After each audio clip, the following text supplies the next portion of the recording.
Fields, coming to you live and in color. Wish you a happy and blessed day. Listen, I'm going to come on today and talk to you about the M in the PMS methodology. The PMS methodology is what I call the formula to get you out of the world system and back under the kingdom system. PMS stands for purpose, mindset, and strategy. Because you have to understand what your purpose is. God gave each of us a purpose.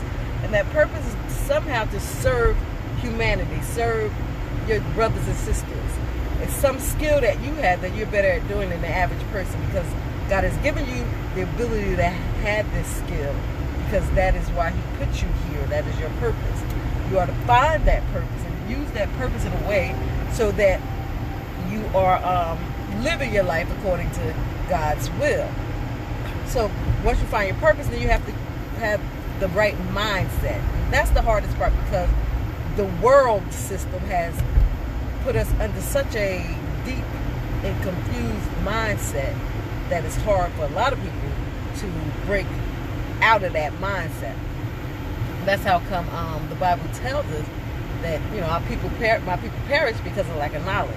And that's the knowledge is the mindset that most of us find ourselves in, which is worldly mindset, where we've been controlled. You have Let me get rid of that, because that's gonna get on my nerve. So and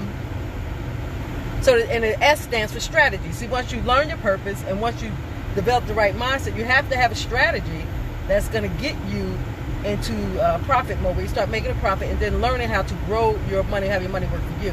That's the goal. The goal is to have your money start working for you so you can start working for your money. You're not put here on earth to work for money. That's the world system. Kingdom system is, I have given you the land.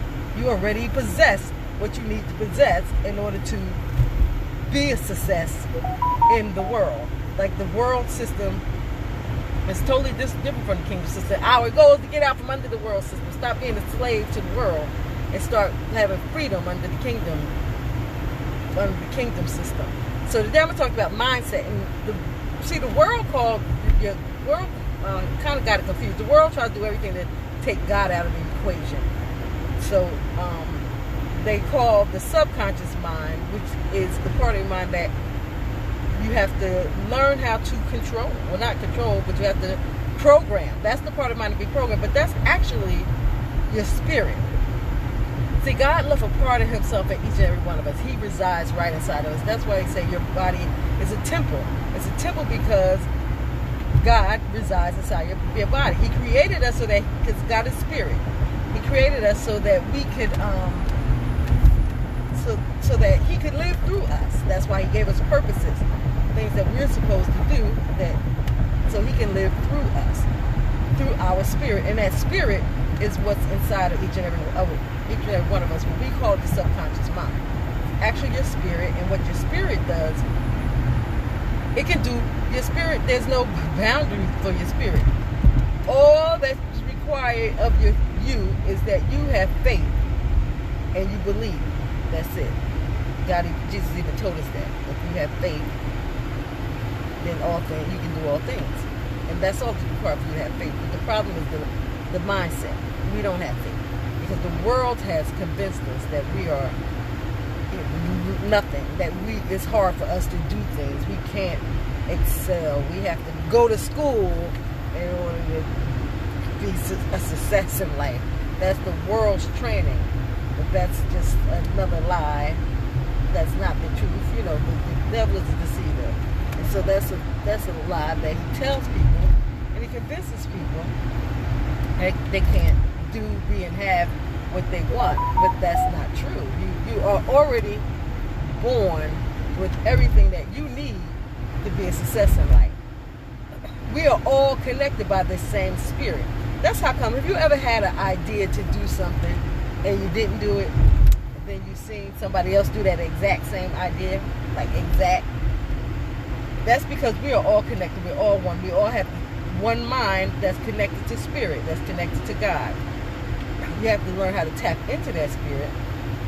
Once you tap into that spirit and learn how to use that spirit, which is only, you use it by having faith, by believing, by knowing, by feelings, by emotions. Those are the things that you have to learn how to control. Once you learn how to control those things, you'll be able to control your mind. Those are the things that the world uses to get you out of your spirit and under their control. So you have to always be mindful of that. The world is going to do everything in its power to make sure that you are controlled, that they are in control over you. That's what the world does. And they allow you to, and they have that control because we don't understand who we are. We are all God's. God is inside of us. He resides in us. And that's a fact, Jack. So learn how to control your thoughts. Learn how to control your feelings. Learn how to develop your faith. Once you learn how to do those things, you'll be able to start learning how to control your subconscious mind or your spirit. And just for those who don't know what the subconscious mind, your mind is divided into actually 3 parts. It's the conscious mind, the subconscious mind, and the superconscious mind. And these are the world's definition of them. So the subconscious mind, the conscious mind is the part of your mind that you're aware of, that you're constantly aware. You know what's going on in the subconscious, in the conscious mind. Like right now, I'm conscious that I'm driving a car. I'm conscious that I have the heat on in the car. And that right now, it's kind of real hot on my left leg over here because the heat is a little hot. But I'm going into an office that's actually pretty cold. So I'm trying to get as much heat as I possibly can before I go and sit in this place that's cold. So I'm conscious of that. You're conscious of things like when you first start learning how to drive, you're very conscious of getting in a car or putting a seatbelt on, how fast you're going, how much force to put behind the brakes and the gas. Those are things you're conscious of. But once you learn how to do it, they become part of your subconscious mind, where you do it without actually having to think. Like I'm driving and I'm making this video. I don't have to really concentrate too much on driving. I mean, I have to pay attention to what's going on, but I don't have to sit here and think, oh, how much pressure should I put on the gas, and how much pressure put on the lane, how much should I put my blinker on. These things become natural after a while because you're doing so much that they just become part of your subconscious mind. That's your spirit. Your spirit takes over. Your spirit just, it kicks into gear, and it's there to protect you. And it'll protect you against the things that you believe. So if you believe that you're broke, then the spirit is going to make sure you remain broke, because that's what you're telling it to do. You're saying, hey, I'm broke. So the spirit goes and makes sure that you remain broke, because it does, its goal is to take care of you. So whatever you believe, feel, and have emotions behind, that's what your subconscious will bring into your life. That's what God will bring into your life. That's what the God part of you will bring into your life, because it's believing it's protecting you. It's believing it's doing what you want.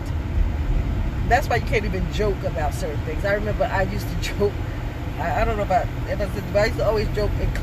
I used to laugh at him. Not laugh, but Aretha Franklin had some big old arms, and I used to say, "Oh, my arms look like Aretha Franklin." They was not nearly like Aretha Franklin, but I said it so much that right now my arms like Aretha Franklin. Because what happens is you say it even as a joke, but you laugh and it's emotional. And then your subconscious mind said, okay, well, this is what she wants, so let me go bring this into her life. So you got to be careful about the stuff you say, because your subconscious mind is going to bring about the things that you feel, the things that you have emotion behind, the things that you have faith in. So that's what I'm going to leave with you today. Today you're going to have to be careful of your conscience, be careful of your thoughts. Make sure you mind your business. I have a friend who has a podcast called Mind Your Business. But you have to mind your business, mind your thoughts. Your thoughts are very important to you. Very important. Because if you're not conscious of what you're thinking, then you're probably thinking things that you shouldn't. Because your subconscious or your spirit is going to go out and make sure that it brings about the things that you desire. Listen, have yourself a blessed and awesome day. And hopefully you learn something today. Peace out.